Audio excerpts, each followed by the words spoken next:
ఇంతకు ముందు వచ్చిన డిఎస్పీలు సిఐలు అందరూ పిలిచిర్రు, మాట్లాడారు. మేము కుదరదని చెప్పినాం. కాకపోతే ఈయన స్పెషల్ గా ఈయన ఎక్కువ ఇంట్రెస్ట్ తీసుకొని వర్క్ స్టార్ట్ చేపిస్తున్నాడు.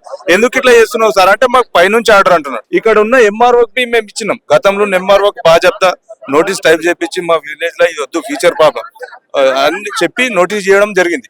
జరిగితే ఏమన్నాడు, సరే నేను ఏది ఉంది చెక్ చేసి చెప్తాను. కానీ ఇప్పుడున్న ఎంఆర్ఓ ఇంతవరకు రియాక్ట్ కాడు. ఏదైనా చిన్న న్యూసెన్స్ ఏదైనా వేరే దాంట్లో వస్తారు. శంకర్ ఆయనకు ఫోన్ లో మాట్లాడినాను. సార్ ఏమో ఆడియోకు ఫైల్ ఇచ్చిండు, ఊళ్ళో వచ్చి పబ్లిక్ ఓపెనింగ్ తీసుకుపోయిండు. అది ఎక్కడి వరకు వచ్చి అంటే నాకు తెలియదు, సార్కు తెలుసు. సారు ట్రాన్స్ఫర్ అయిపోయి మరి ఇప్పుడు ఎవరికాడ కొత్త ఆడియో వస్తే ఆయన ఏమంటాడు, నాకు తెలియదమ్మా నేను ఫైల్ ముట్టలేనంటావు. ఇంకెన్నడు ముడతావు, ఎన్నడు ముడతావు? ఈ 5 సంవత్సరాల సంది ఎదుర్కొంటున్నాం. ఎస్ఐ వస్తాడు, ఇలా పడతాడు, వర్క్ స్టార్ట్. వేరే విషయంలో అక్కడ మైనింగ్ జరుగుతున్నదని పిల్లలు నైట్ లో ఫోన్ చేశారు, 100 డైల్ కాల్ చేశారు. కాల్ చేస్తే సరే అక్కడ ఉన్న పిఎస్ కు ఇంటిమేషన్ ఇస్తామన్నారు. మళ్ళా ఇప్పటి వరకు రిటర్న్ రాలేదు. ఆ పిల్లలు అట్లా నంబర్ రికార్డింగ్ పెట్టుకున్నారు, వాయిస్ రికార్డింగ్ బి ఉన్నది. మరి నువ్వు అట్లాంటి దానికి రావు. ఒక కార్పొరేట్ సంస్థ మేము పోయి ఇట్లా ఇలా పడిన నడివే వాళ్ళు చౌరస్తా నుంచి జీప్ వస్తారు మేడం. వాళ్ళకెందుకు? వాళ్ళకు కాదు కదా, మీరు సర్వీస్ చేసేటోళ్ళు పబ్లిక్ సర్వీస్ చేయాలి, కార్పొరేట్ సమస్య కాదు కదా.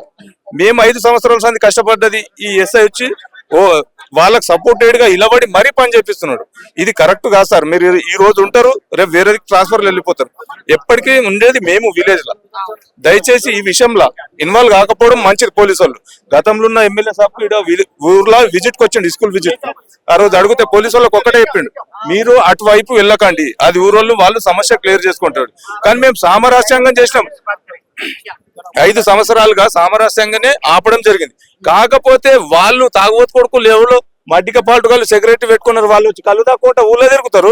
ఆడ ఎవడో ఏం ఎత్తుకపోతే ఊరోళ్ళు ఎత్తుకపోయినరని మా మీద పడి మా వాళ్ళని జీపులు వేసుకోపోవడం ఎంతవరకు కరెక్ట్ మేడం? వాళ్ళు ఇప్పుడు మీ చెప్తాం మేడం, జర సేపు అయినాక వెళ్ళకి వస్తారు, కళ్ళు దుకాణాల కాడ కూకుంటారు. ఆడ ఏమన్నా పోతే ఊరిలో వేసారంటే మేము ఏదైనా డ్యామేజ్ దొంగతనం చేయాలంటే 5 సంవత్సరాల ముందు సదే చేస్తుంటాం. అట్లాంటి పరిస్థితి మేము చెయ్యం. పిల్లలకు చెప్పుకుంటాం, శాంతియుతంగా కొట్లాడదాం. ఎన్ని సంవత్సరాలు కానీ ఎంతో మంది ఎస్ఐలు వస్తారు పోతారు, కానీ మనం ఉండేది ఊరలో. దయచేసి ఈ విషయంలో అందరూ స్పందించి ఆడియో గాని ఎవరు కానీ కలెక్టర్ మేడం బి చెప్పింది మేడం. కలెక్టర్ మేడం కలిసినాం పర్సనల్ గా. ఒకసారి జరవల్ పోయి ఈయన నేను నీమ్స్ పర్పస్ లో వచ్చిండే మేము. ఇక్కడ వస్తే మేడం మాతో మళ్ళీ పని స్టార్ట్ అవుతున్నట్టు వాళ్ళతో అన్ని పర్మిషన్లు ఉన్నాయి. మరి అన్ని పర్మిషన్లు ఉన్నాయంటున్నారు. మా విలేజ్ లో వచ్చి ఒపీనియన్ తీసుకోవాలి కదా, వద్దా కావాలని క్యాన్సిల్ చేసే రైట్స్ మీకు లేవా?